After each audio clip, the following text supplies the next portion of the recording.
Hi, How are you? I'm good.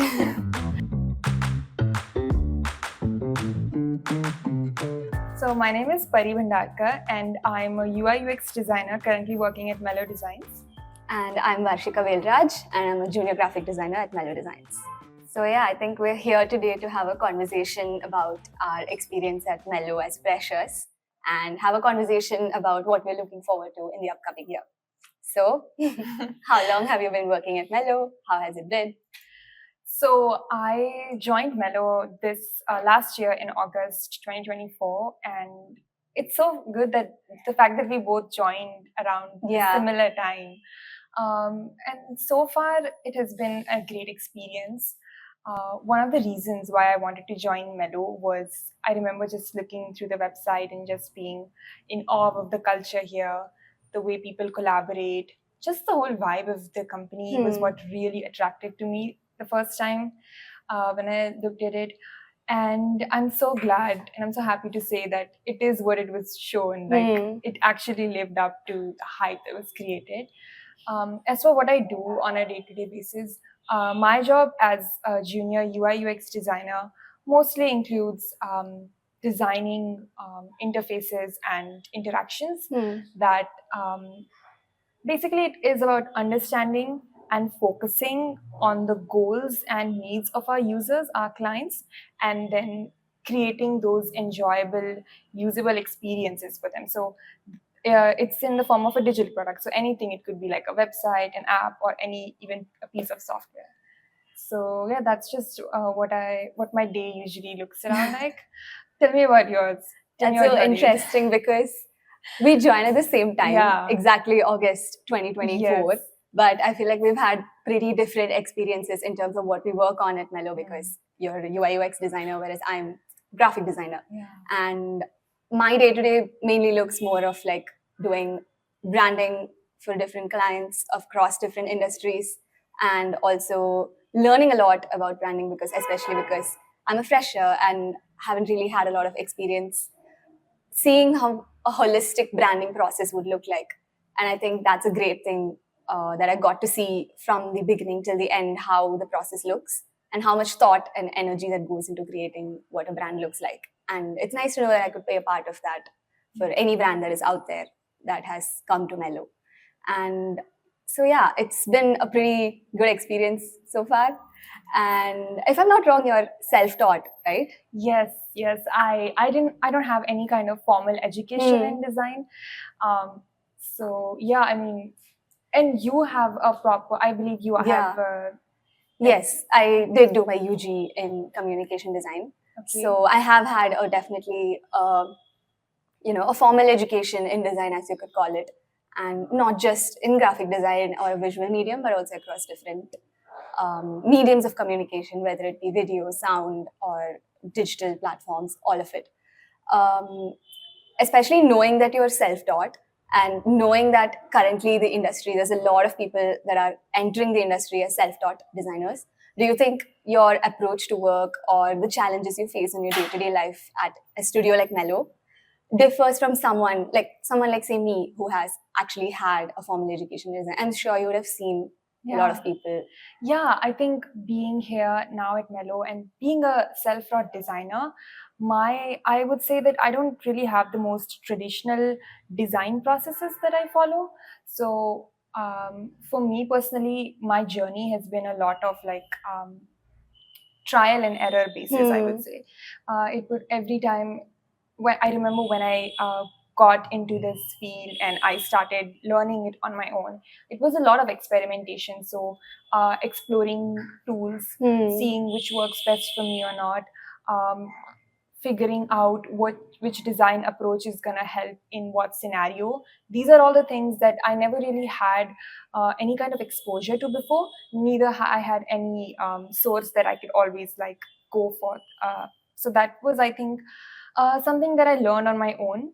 I also felt like since I didn't have any design education or a background per se, what really I felt like was missing was a community, which I felt like you must have had a great exposure to, like always being surrounded by your peers and your friends who are constantly, immersed in that environment, having teachers who are like helping you out.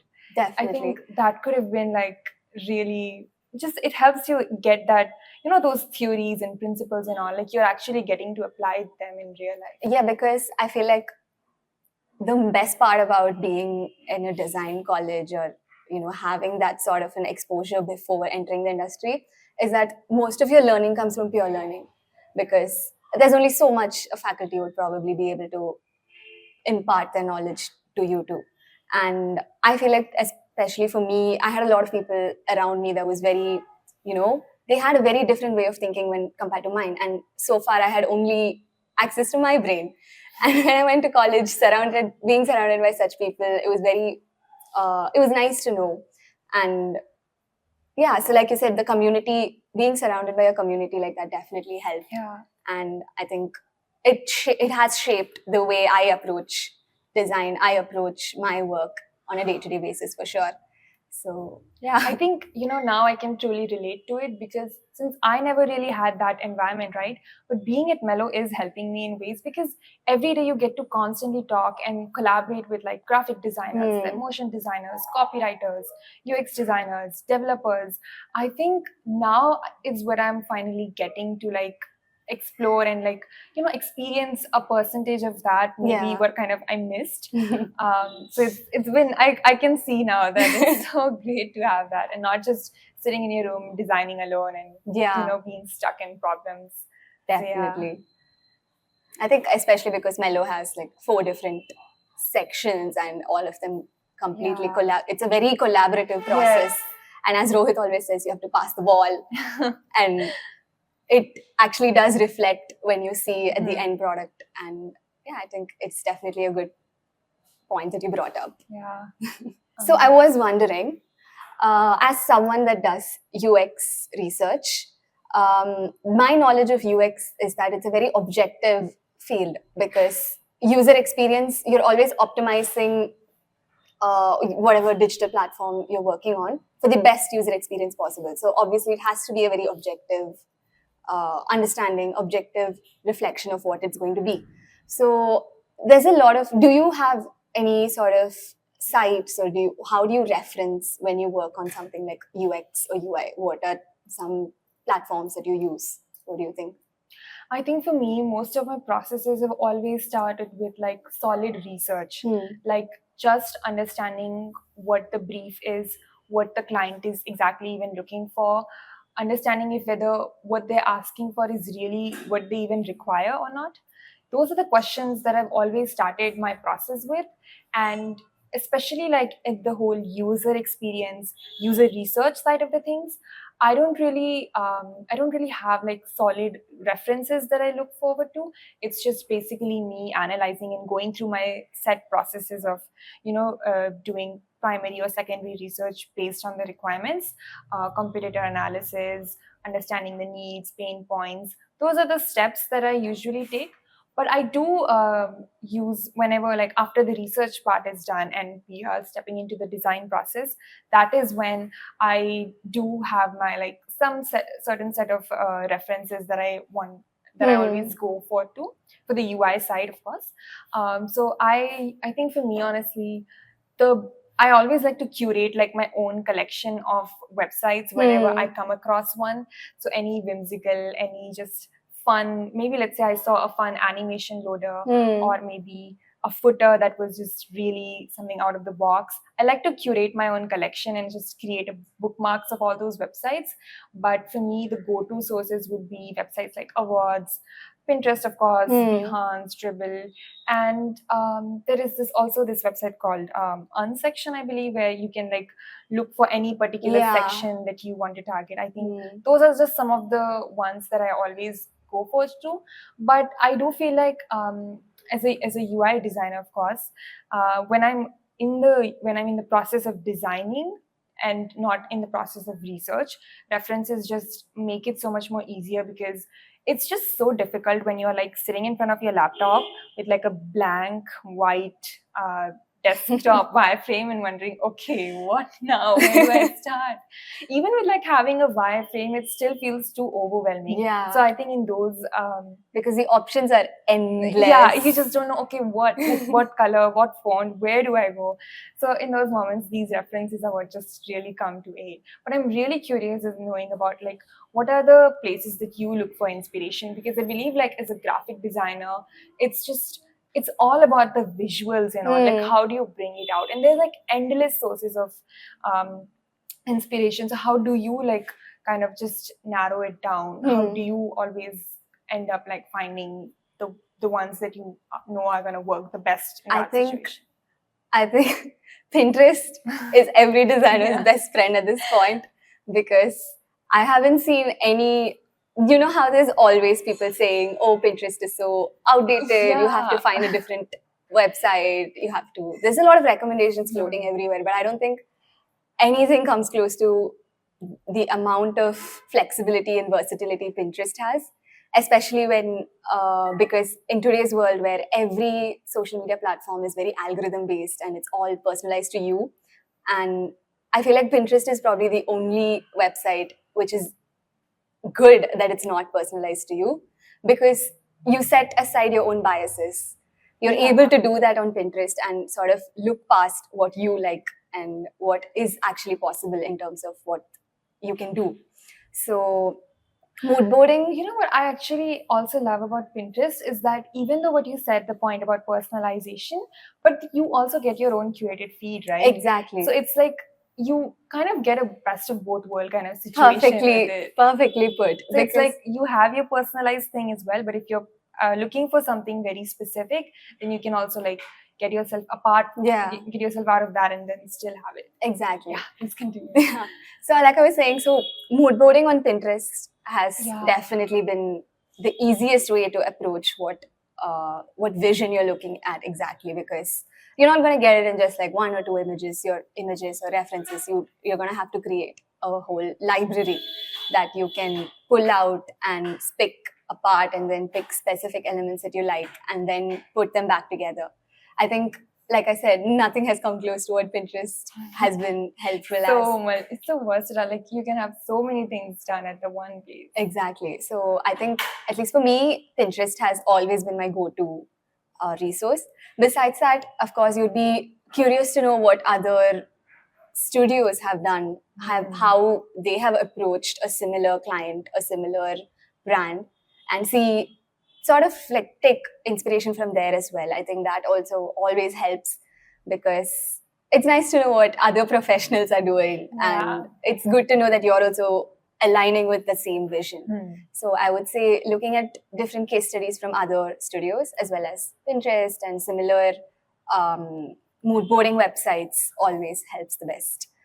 And and also because social media obviously helps, because there's a lot of different trends that come up that you have to keep up with, and you're really on track when you're on a platform like Instagram all the time. So I think that also helps definitely. So as you mentioned about other design studios and keeping up with them as well, have you seen the design studios and other design communities like posting about current or the upcoming design trends? Have you ever have you taken a look at them, and what are your thoughts and opinions on posts like that? Yeah, I have definitely seen them. I'm sure it's a very anticipated thing every year of the beginning of every year, because trends never stay the same, right? So they're changing every year, and it is nice to see that, oh, so this is what is predicted for the upcoming year. But I'm not sure, or at least until this podcast and where I actually did my research, I wasn't so sure that they were all that relevant. I was so sure that it's just companies coming up with names on their own saying neo-eclecticism or like eco-brutalism is coming back. And I was just sure they were making up random words and bluffing, basically. But once I actually looked into this and saw that there is a pattern, there is a reason why it's a trend and how it's actually data backed, and I'm realizing that it is relevant in its own way. Maybe not entirely relevant, and it's not like you have to follow them or anything, but it has its own pros and Mhm. cons, obviously. I always find it so interesting because all these trends, right?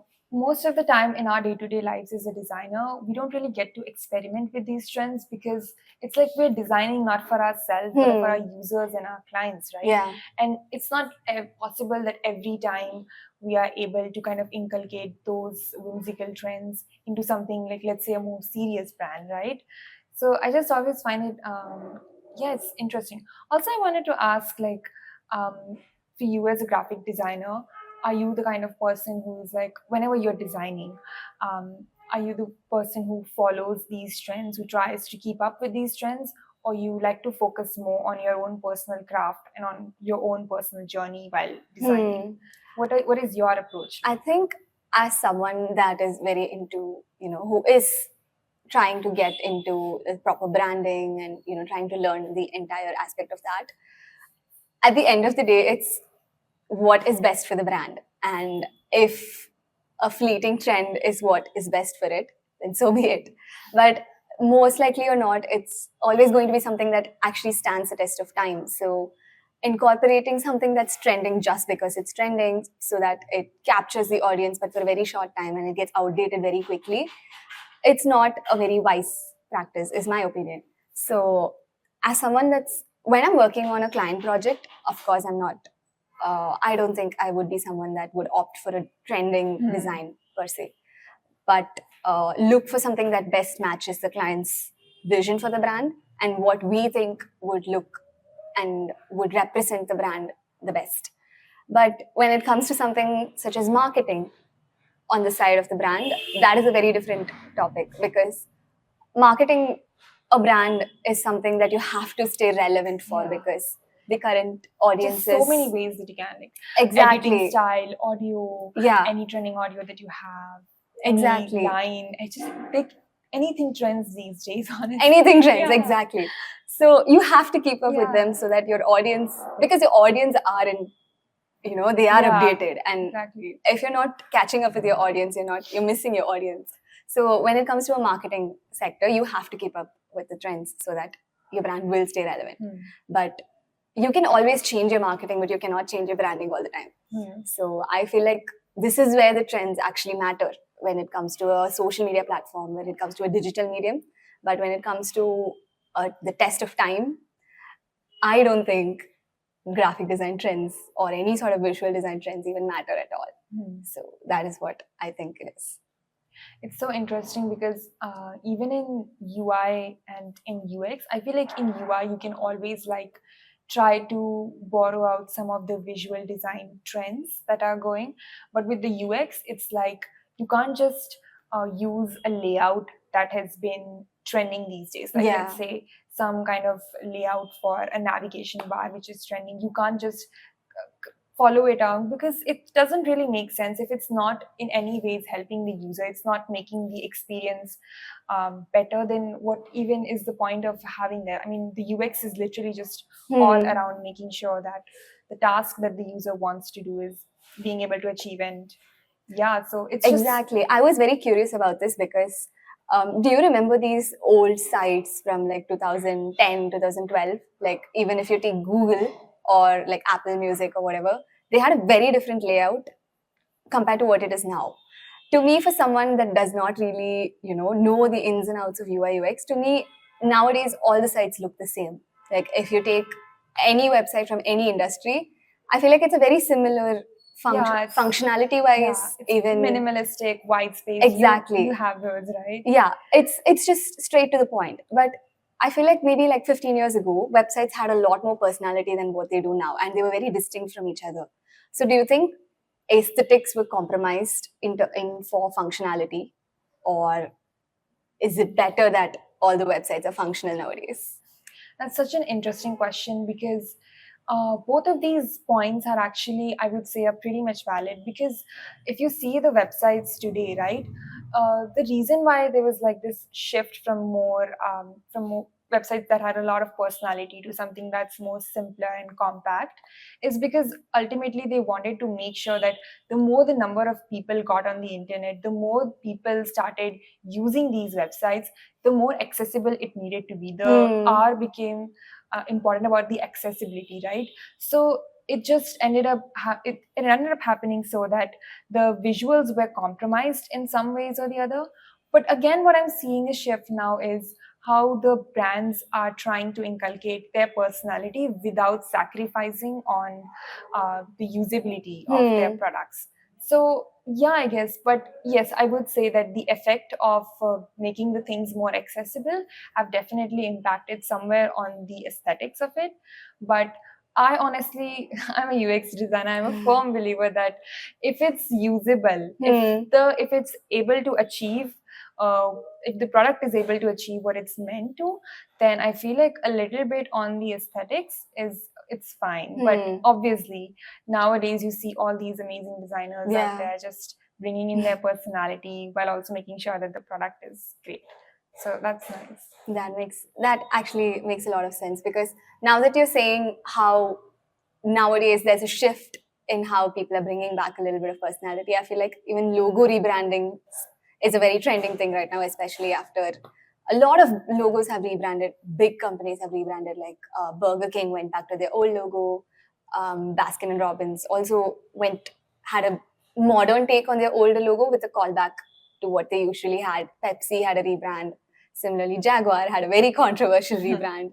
So what I noticed was there was a time period when a lot of these huge brands at the same time were rebranding to something very minimal, very clean, extremely functional. For example, brands like Chanel or even brands like Burberry went from a very, like, something that represented heritage and something that was so decorative, went from something like that to something so clean, so minimal, so to your face.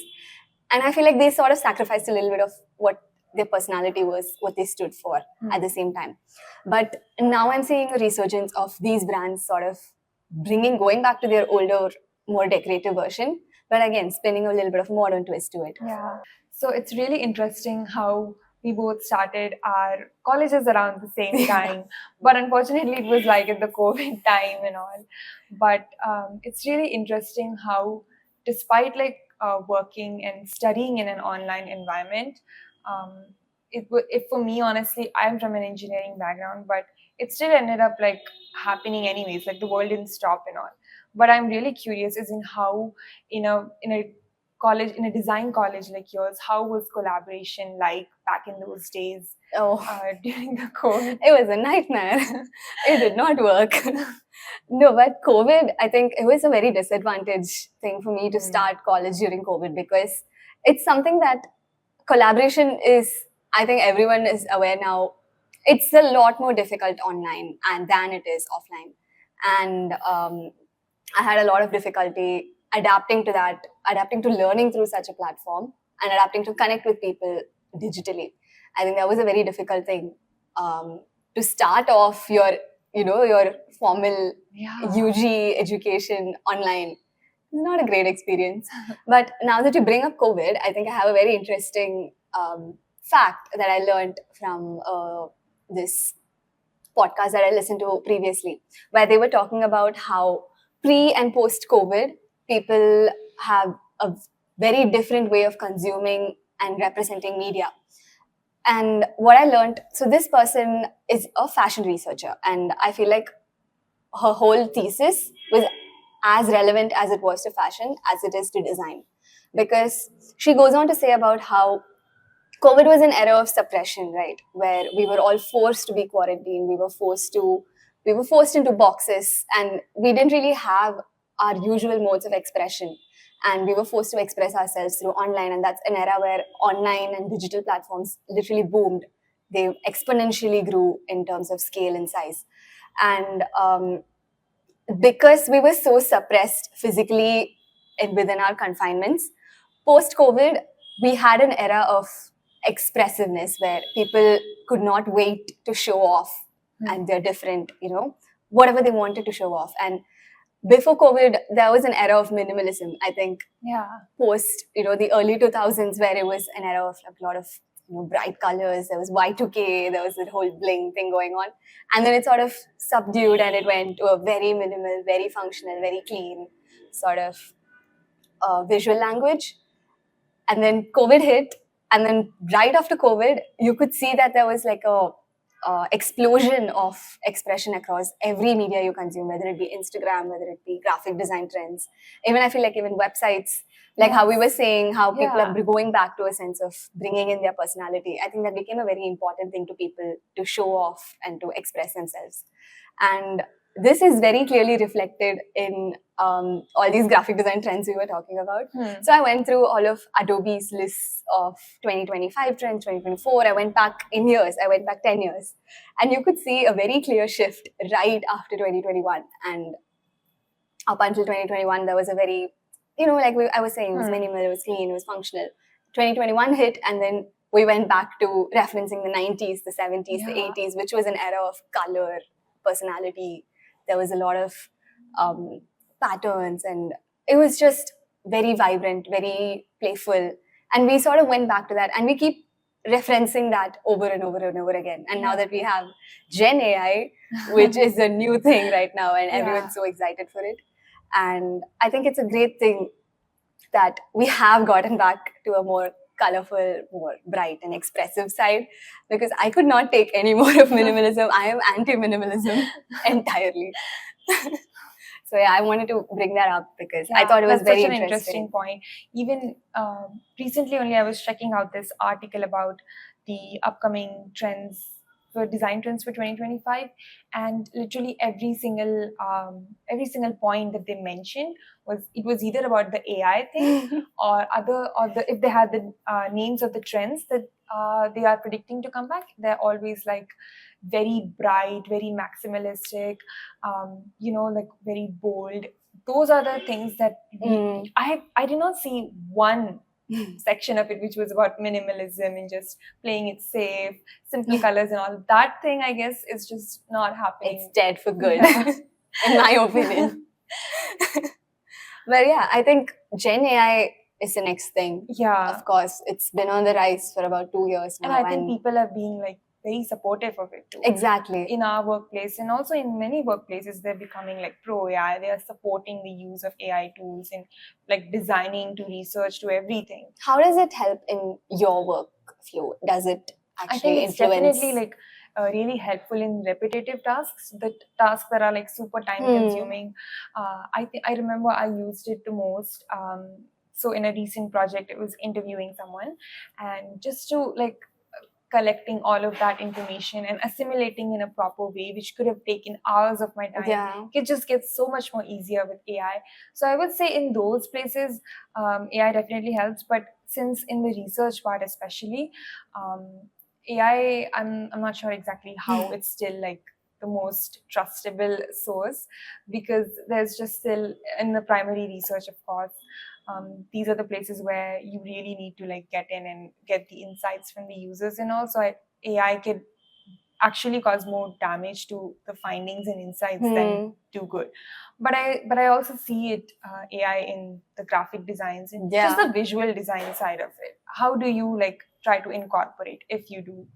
I think in a lot of ways actually, because there's a lot of different requirements that come up, which is simply just not easy on a day-to-day basis to sort of bring it to life, because it's very complicated imagery, and when it comes to things like that, I think it definitely helps to take the use and take the help of an AI platform like maybe like Midjourney or any sort of photo generation, visual generation app.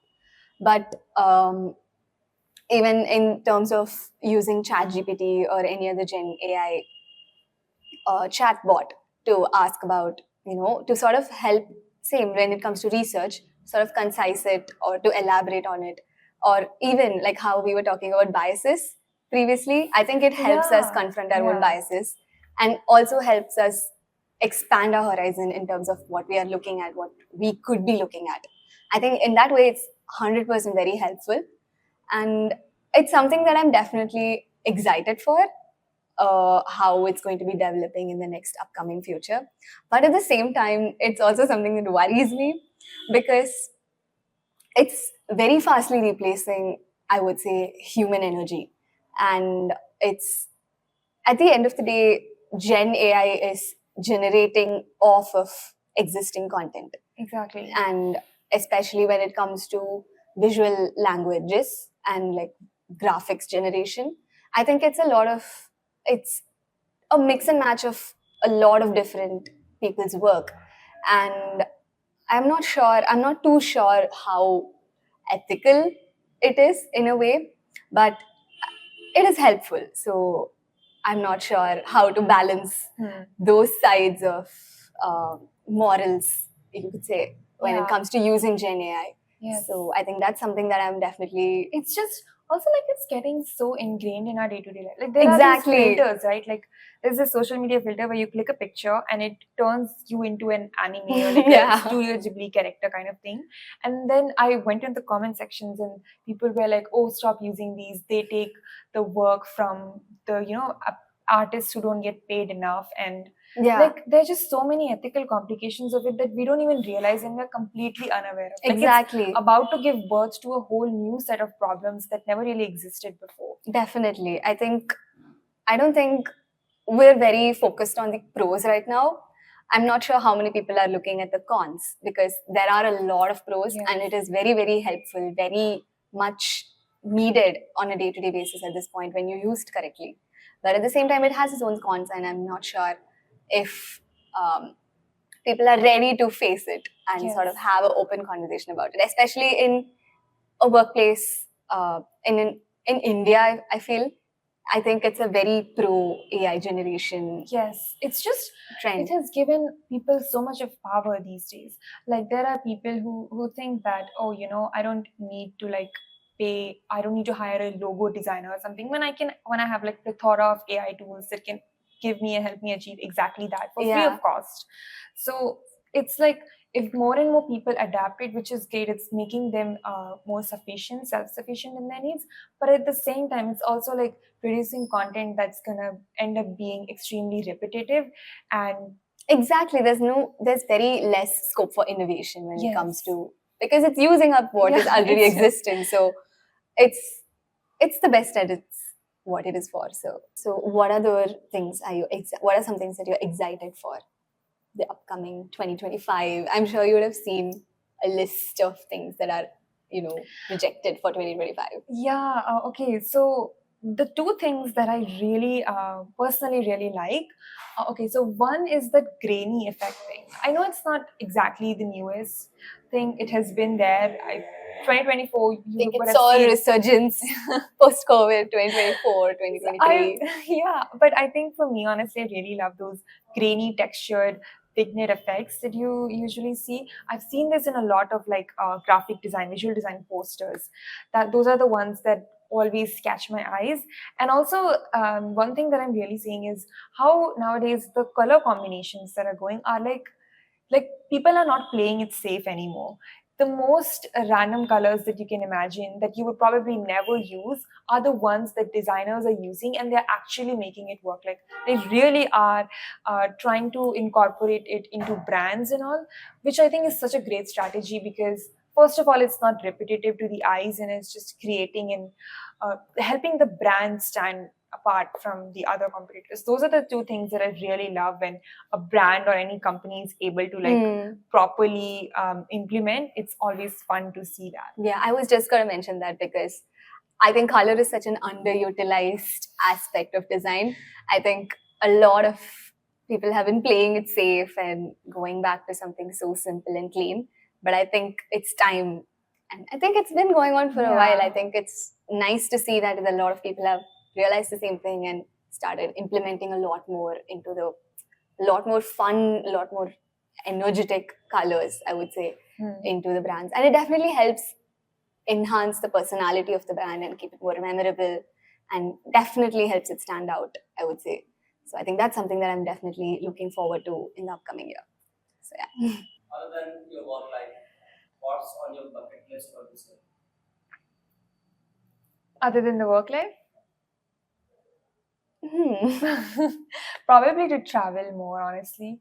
I think I'm someone who really enjoys like cultural and architectural sites. So some of the places that, places where I could explore more of that would be definitely on my bucket list for this year. I don't really have a specific bucket list. I just Also, to have work like on my portfolio again. that, it's yes. it's like a constant thing that has to like. It's just you have to get on and do it. Yeah, definitely. Yeah. So yeah, better Procrastinate. portfolio. Procrastinate on it every day. But no, I think besides work, I would say sort of focus a little bit more on my personal work, because I think that's something that I've compromised on in the last year, especially because I had to graduate, I had to get a job. I didn't really have the time to focus on something personal that I could. That's something that I can't explore when I'm at work, and where I have my limitations here. I want to see if I can do something different besides work. Yeah. So I think maybe like cultivating more hobbies. Exactly. So I think that's something that I'm looking forward to, spending a little bit more time on that. Do you think what are like the other things that you do apart from your usual design work? Maybe like, I don't know, sketching or drawing. Do you also engage in these activities to kind of, help in your actual work? Do you think that these activities help you or support you in any way? I think for me, sketching, illustrating definitely helps, because it is something that's very powerful in a visual medium. So doing that as a hobby, or doing that not in a very professional setting, just doing it for myself, obviously it sort of translates to a more to something that's very nice when you're doing something professionally, because you're able to sort of match what is required because you've been doing it besides work. I think for me that obviously definitely helps in a lot of ways, but nothing else I do definitely helps my professional life. I think. I would really like to get into like more of the hobbies, exploring more into this, because sketching is something that I really am trying to pick up on again. Yeah. I feel like I mean exactly, it's not going to help in my work, but it's just again a nice thing. I hope I really pick it up this year. It's manifesting for you, manifesting for me also. Yeah. So the thing is that it's so funny to me that we really haven't got the opportunity to work together. Yeah. Even though we both are new, we joined at the same time, but we never really got the opportunity to work like a graphic designer and a UX designer, like sitting and properly working in together.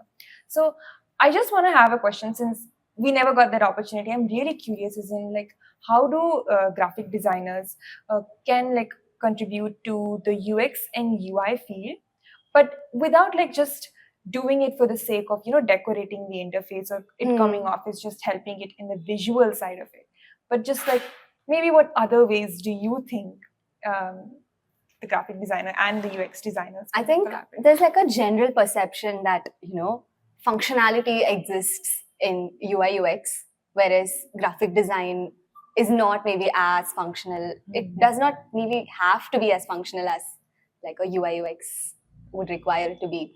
But I think it's a very subtle thing that you establish when it's well designed, because the quote where they say you don't even see it when it's designed well. Yeah. It's not obvious on your face. I think that's where good graphic design would help when it comes to UI UX, because let's say for a brand, you're setting different guidelines, you're setting different rules that a brand should follow to ensure that it is aligning exactly what it should be. And I think that's what you translate in the UI UX side as well.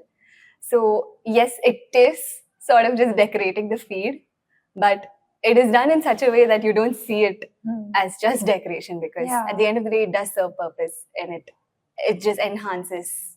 At the end of the day, UX is like, your experience. Exactly. And if your visual experience is great, then of course it's also contributing to the overall main goal that we have for our users. Yeah, so let's say if it's a very plain, if it's just only functional and there's no personality to it, and there is another website which is very functional, but at the same time it has that personality to it, obviously you're going to be remembering the second one. You're going to forget about the first one, because that's how most websites are. So I think in that sense, it does serve a function, and I firmly believe in it. Yes. What's your X factor? So my X factor is that I am a fast reader. So I've always been a reader my entire life. So that helped me, and now I can read any book. I can finish any book in a day. My and I have God. finished books as big as like a 500-page book in a day, like morning to night, and wrapped it up. That's kind of crazy. What about you? What is your X factor? So I was grilled. I didn't have a proper X Factor when I came in, and they sat me down and made sure I found one. And in the end, we found out that I can do a headstand and I haven't proved it yet. No, but that's so cool. You're on the screen, you can do it now. Yeah. Actually, I don't think I will today. The day will come. One day it'll come. But yeah, so my X Factor is I can do a headstand. That's And so cool, though. Really cool. this is funny because same thing happened to me on the first day of college, where they used to call it something else. And on the very first day of college, exactly how it happened at Mellow, 7 p.m. sharp, they brought our entire batch into the mid-center of the college and they grilled every single one about what is your, So the whole premise was you have to introduce yourself in an interesting way so that we remember you. And I was grilled then also. And they sent me away saying, okay, you have nothing. So at least I found something after 4 years. So I think that's a good thing. That's a really cool one, though. No, it was not cool at all. It is. No, we can't do it. It was good talking to you.